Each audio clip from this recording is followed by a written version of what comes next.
Captain Sarah Chen stood at the command center of the HSS Aegis, her dark eyes fixed on the holographic display showing the approaching Vextheri warships.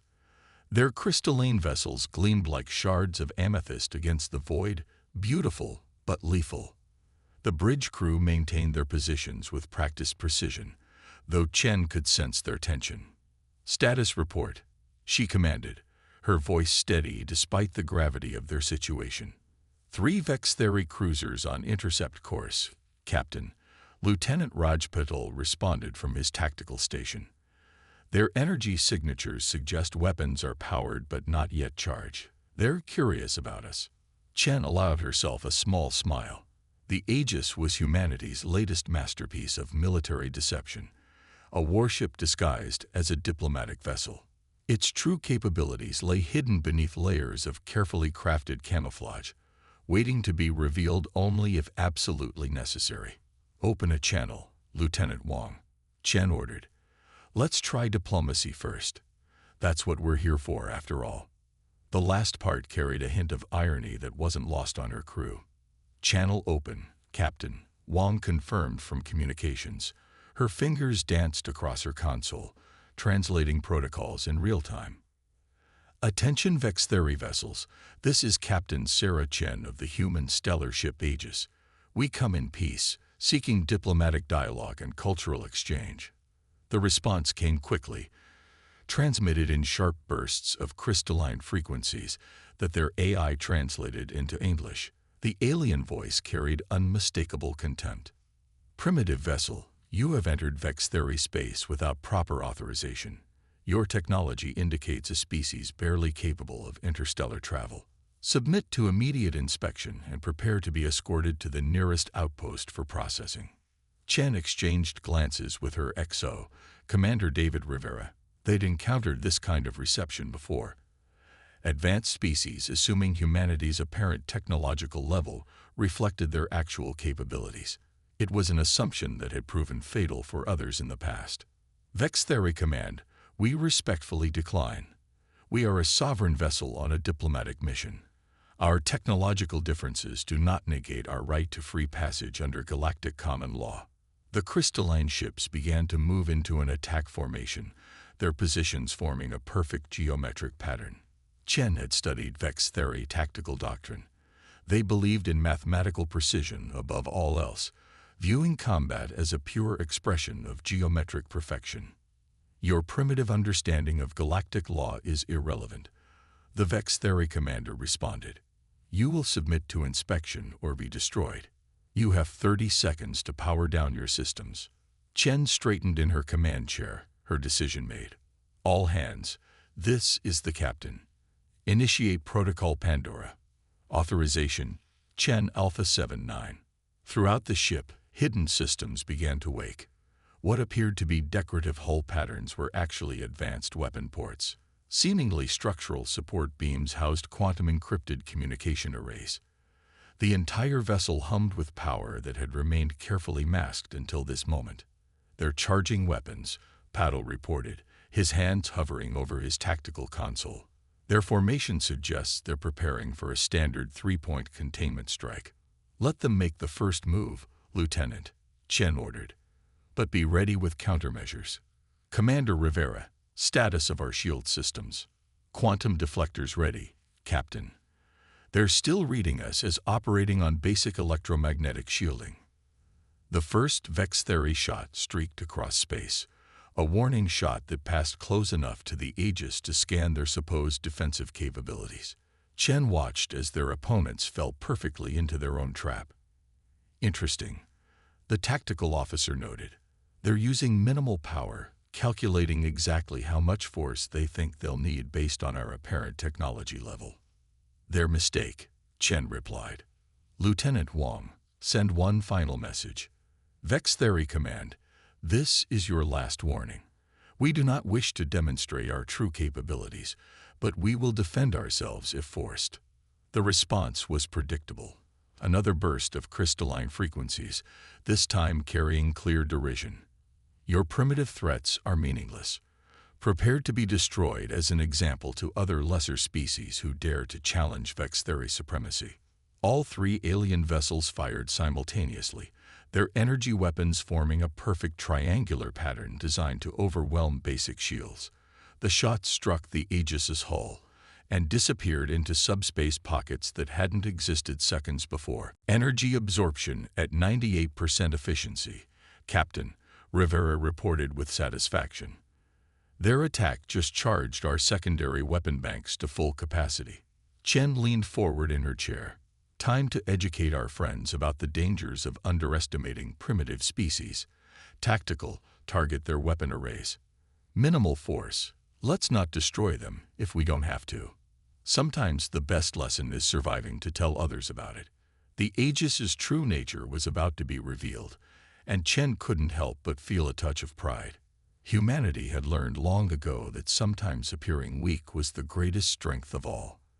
The Vex Theory were about to learn that lesson too, assuming they survived the teaching moment that was about to unfold. The bridge of the HSS Aegis fell silent as Captain Chen gave the order to reveal their first layer of defensive capabilities. Throughout the ship, what appeared to be standard hull plating began to shift and realign, revealing sophisticated weapon systems that had remained hidden beneath a carefully maintained facade of primitive technology. Multiple targeting solutions available, Lieutenant Patil announced, his fingers dancing across his tactical display. Their shields are optimized against energy weapons, but they've left themselves vulnerable to our kinetic delivery systems. The Vex Theory ships maintain their perfect triangular formation, their crystalline hulls pulsing with energy as they prepared another coordinated strike. Their confidence was about to become their undoing. Chief Engineer Yoshida, Chen called out, "How are our absorption capacitors holding up?" "Better than expected, Captain," came the response from engineering. The crystalline nature of their weapons makes the energy incredibly easy to capture and redirect. We could probably power the entire ship for a week on what they just gave us. Chen nodded, a plan forming in her mind. The Vex Theory's obsession with geometric perfection in combat was about to work against them. Tactical, prepare to launch gravity disruptors. Target the spaces between their ships. Let's see how they handle having their perfect formation disturbed. Incoming transmission, Wang reported. They're demanding to know how we absorbed their attack. Put them through, Chen ordered, straightening in her chair. The alien commander's voice carried a mix of outrage and disbelief. Impossible. Our scans showed primitive electromagnetic shielding. Explain yourselves immediately. Perhaps, Chen replied calmly. You should have considered that appearances can be deceiving. This is your final chance to withdraw. We have no desire for conflict, but we will not submit to threats. The response came in the form of another coordinated attack, this time with the Vex Theory ships channeling maximum power through their weapon systems. Energy beams converged on the Aegis from three directions, their crystalline frequencies designed to shatter any known defensive system. Now, Mr. Patel, Chen ordered, show them why humanity learned to think outside the box. The Aegis's gravity disruptors activated, creating localized distortions in space between the Vex Theory vessels. Their perfectly aligned formation began to waver as their ships struggled against forces they hadn't believed a primitive species could generate. Their formation is destabilizing, Rivera reported, unable to keep a note of satisfaction from his voice. Their targeting algorithms can't compensate for the gravitational interference. Chen watched as the alien vessels struggled to maintain their positions. The Vex Theory relied heavily on mathematical precision in combat, their tactics built around the assumption that space itself would remain constant. They had never encountered an enemy willing to alter the fundamental forces of physics as a defensive strategy. Secondary systems online, Yoshida reported from engineering. Ready to demonstrate our point defense capabilities. The Aegis's hull shifted again, revealing rows of what appeared to be simple projectile weapons. The Vex Theory, if they could scan them through the gravitational distortions, would see nothing more threatening than basic mass drivers. They were about to learn another lesson about human ingenuity. Target their weapons arrays, Chen commanded. Minimal force. Remember, we're teaching a lesson, not starting a war. The primitive mass drivers came to life, but what left their barrels were far from simple projectiles. Each round contained a miniature quantum field generator, allowing it to partially exist in multiple planes of reality simultaneously. The Vex Theory's advanced shields, designed to stop normal matter and energy, might as well have been trying to stop sunlight with a net. Direct hits on all targets, Patel confirmed. Their weapon systems are. Captain, they're powering up their main drives. I think they're actually running away. Chen allowed herself a small smile. Let them go, Lieutenant. Sometimes the best victory is the one that leaves your opponent questioning everything they thought they knew. The crystalline ships were already turning, their perfect formation forgotten as they accelerated away from the Aegis. Their retreat was as graceless as their attack had been precise, a clear sign that the Vex Theory tactical doctrine had no protocols for dealing with an enemy that defied their understanding of physics. Captain, Wong called out, they're broadcasting on all frequencies.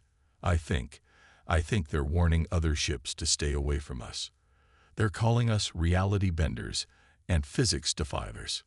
Good, Chen replied, settling back in her command chair. Reputation can be more valuable than firepower. Navigator, resume our original course. Let's see if word of this encounter makes our next diplomatic mission a bit easier. As the Aegis continued on its way, its weapons and advanced systems once again hidden beneath its seemingly primitive exterior, Chen reflected on humanity's journey among the stars. They had learned early on that true strength lay not in displaying power, but in knowing when and how to reveal it. The Vex Theory had learned this lesson today, and word would spread. Sometimes, Chen mused, the best way to keep the peace was to make potential adversaries realize that starting a fight might be the last mistake they ever made. The relative peace following the Vex Theory retreat lasted exactly 47 minutes. Captain Chen was reviewing the encounter data when Lieutenant Wang's voice cut through the bridge's quiet efficiency. Multiple contacts emerging from subspace, Captain. Vex Theory signatures, but these are different. A holographic display shifted to show a new fleet of crystalline vessels dropping into normal space. Unlike the geometric simplicity of the previous ships, these were angular and aggressive, their hulls fractal patterns of crystal and energy that seemed to hurt the eyes. 7 warships, Paddle reported, his voice tense. Configuration matches their crystalline Dominion class. They're elite combat units. They're deploying some kind of micro-vessels. Hundreds of them. Chen studied the tactical display, watching as swarms of crystal fighters emerged from the larger ships. The Vex Theory had apparently decided to escalate from mathematical precision to overwhelming force. They're broadcasting, Wang announced. Text only, multi-frequency. The message appeared on their screens. Reality-defiling vessel, you have corrupted the purity of space-time. The crystalline dominion will cleanse this sector. Prepare for absolute erasure. Well, Chen remarked dryly, so much for diplomatic relations. Commander Rivera, initiate Moonswarm Protocol. Lieutenant Patel, warm up our point defense grid. Let's show them what human swarm tactics look like.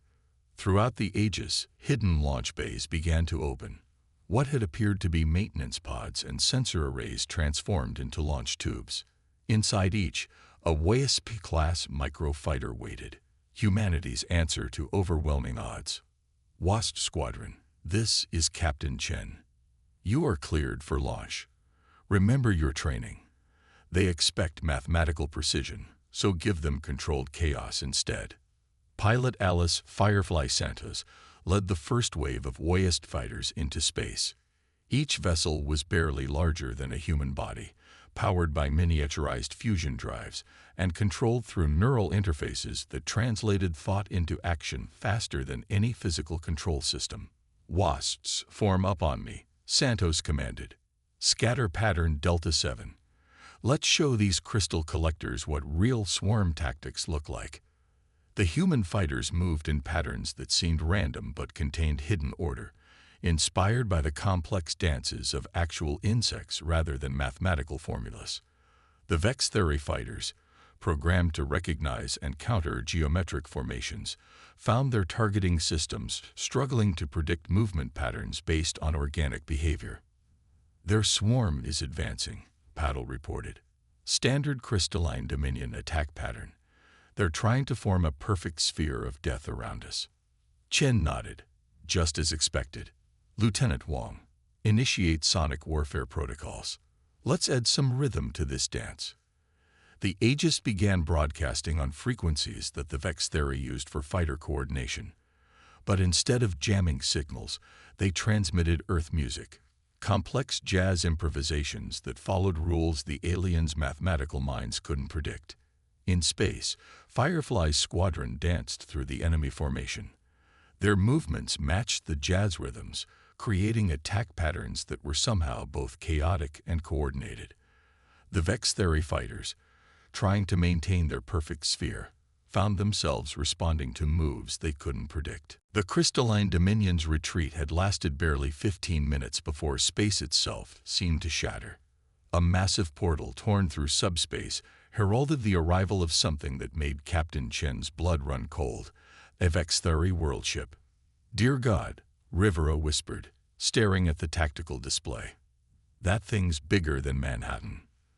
The worldship was a perfect dodecahedron of crystalline energy and matter, its surface fractal patterns extending inward through multiple dimensions.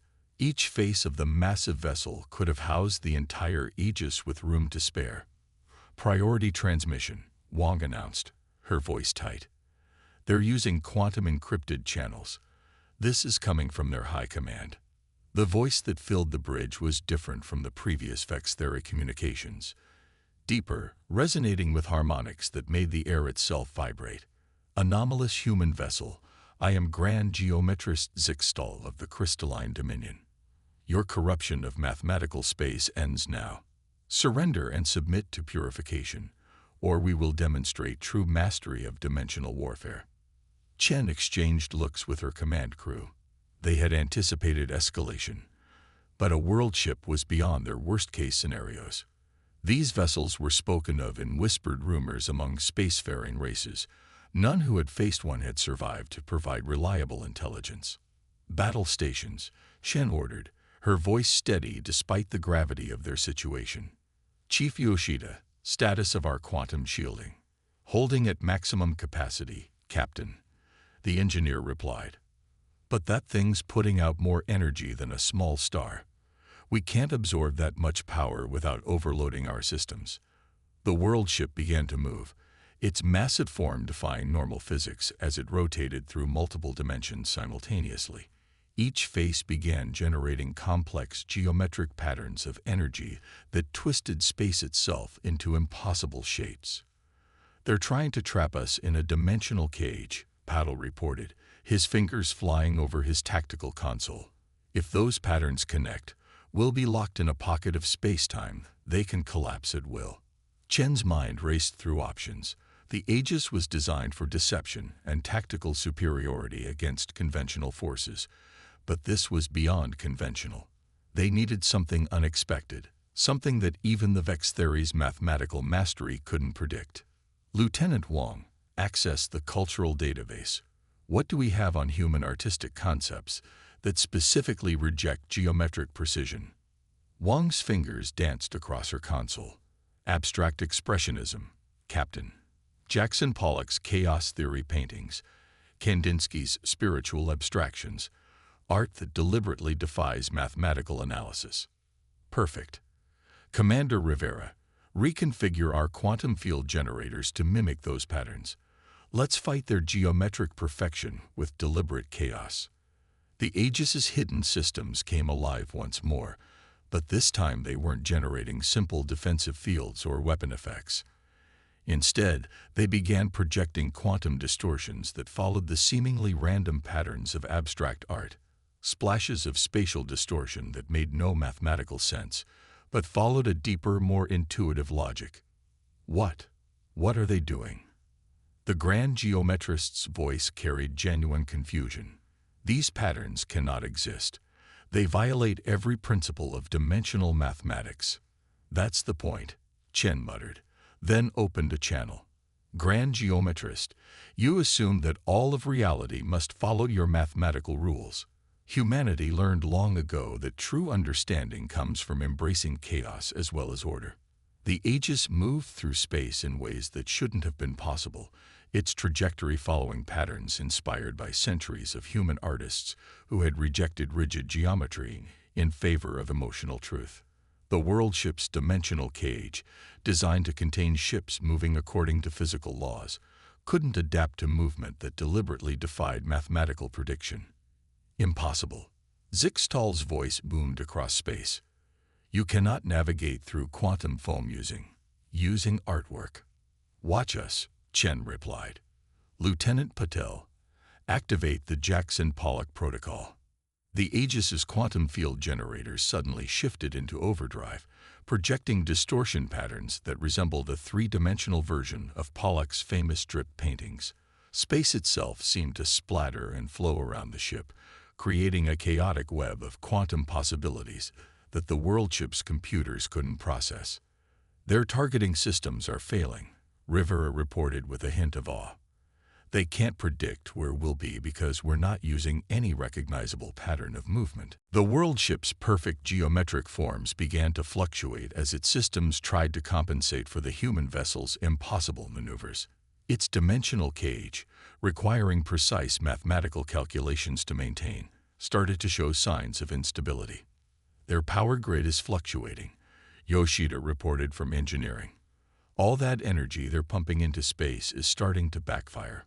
The quantum chaos is reflecting their own power back at them, multiplied through dimensional resonance.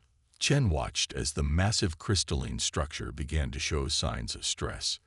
The Vex theory had built their entire civilization on the assumption that mathematics was the fundamental language of reality. They had never considered that sometimes the most powerful forces in the universe were those that defied mathematical description. Final warning, Grand Geometrist. Chen transmitted. Withdraw now, or watch your perfect geometric patterns shatter against the chaos of human creativity. The Warship's faces were beginning to crack, perfect crystalline patterns developing fractures that spread like webs across its surface. The Vex theory had never designed their technology to handle quantum fluctuations based on abstract art. Their systems were literally being torn apart by humanity's deliberate rejection of mathematical precision. The Warship's perfect crystalline structure continued to fracture as the Aegis's chaos pattern quantum fields tore through its mathematical defenses. But Captain Chen knew they weren't out of danger yet. A wounded giant could still be deadly. Energy spike, Patel shouted. They're channeling power from all 12 faces simultaneously. The massive vessel's response to chaos was to double down on order. Each of its faces began generating pure geometric forms of such complexity that space itself seemed to crystallize around them. The Vex theory were attempting to impose absolute mathematical law on reality itself. They're trying to establish a zone of pure mathematics, Rivera explained, his eyes wide at the readings. No quantum uncertainty, no chaos, just perfect, predictable physics. Chen watched as a sphere of crystalline space expanded from the Warship, turning everything it touched into geometric patterns of pure energy. Their abstract art-inspired defenses began to falter against this tide of absolute order. Chief Yoshida, Chen called out, what happens when you try to eliminate quantum uncertainty from space itself? In theory, you'd create a zone where quantum mechanics don't. The engineer's voice trailed off as he realized what she was suggesting. Captain, that's brilliant. They're doing our work for us. Chen allowed herself a grim smile. Exactly. Lieutenant Wong, prepare to broadcast on all frequencies. Let's give them one last chance to avoid a physics lesson they won't forget. The sphere of mathematical perfection continued to expand, now nearly reaching the Aegis. Inside it, reality itself seemed to be transforming into pure crystalline geometry. Grand Geometrist, Chen transmitted, you're about to learn why humanity embraced quantum uncertainty instead of trying to eliminate it. Reality isn't meant to be perfectly ordered. Stand down, or face the consequences of denying chaos its due. Your primitive understanding of physics blinds you, Zixtol responded. Within our sphere of pure mathematics, your quantum tricks and artistic chaos cannot exist. You will be reduced to geometric perfection. That's what we're counting on, Chen muttered. All hands, brace for dimensional shock. Lieutenant Patel, target their sphere with everything we have. Don't try to break it. Reinforce it instead. The Aegis's weapons came alive, but instead of attacking the sphere of perfect mathematics, they began adding energy to it, strengthening its attempt to impose pure order on spacetime. The Vex theory, expecting resistance, found themselves instead being helped towards their goal. Their sphere is reaching critical stability, Yoshida reported. Total quantum collapse in 3, 2, 1. Reality itself seemed to hold its breath. The Vex theory had attempted to create a zone of perfect mathematical order, forgetting that quantum uncertainty wasn't a flaw in reality. It was a necessary feature. Without it, the fundamental forces that held matter together couldn't function. The sphere of perfect mathematics imploded. Without quantum uncertainty to allow for the position and momentum of particles to exist in probability states, reality itself began to unravel.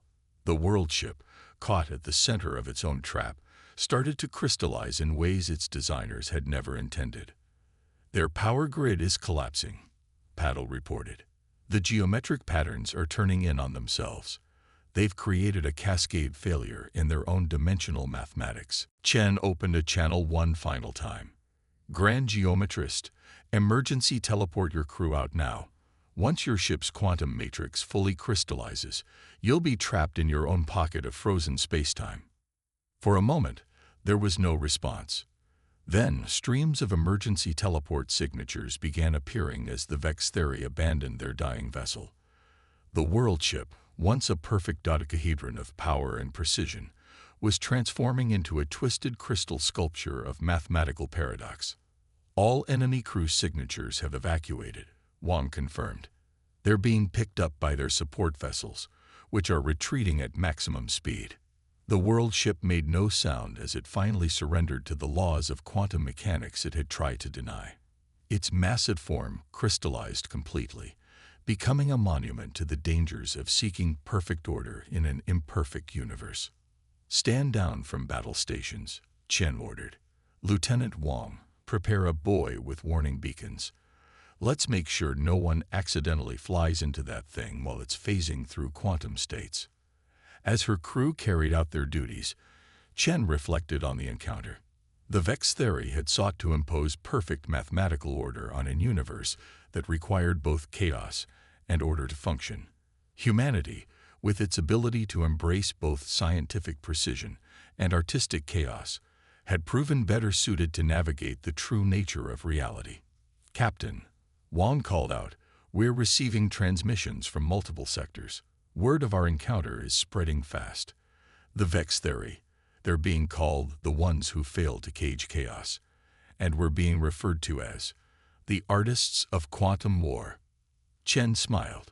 Humanity had earned itself a new reputation among the stars, not as the most powerful species or the most technologically advanced, but as something perhaps more important, the race that understood that true mastery of the universe required embracing both its order and its chaos. Plot a course home, navigator, she ordered. I believe we have quite a report to write for command. And perhaps, she added with a slight smile, we should suggest adding some art appreciation courses to the Space Force Academy curriculum. The Aegis turned gracefully through space, its seemingly primitive exterior once again hiding its true nature. Behind it, the crystallized world ship stood as a glittering monument to the day humanity taught the galaxy that mathematics alone wasn't enough to comprehend the true nature of reality. Sometimes, the most powerful force in the universe was the willingness to embrace uncertainty and turn it into art.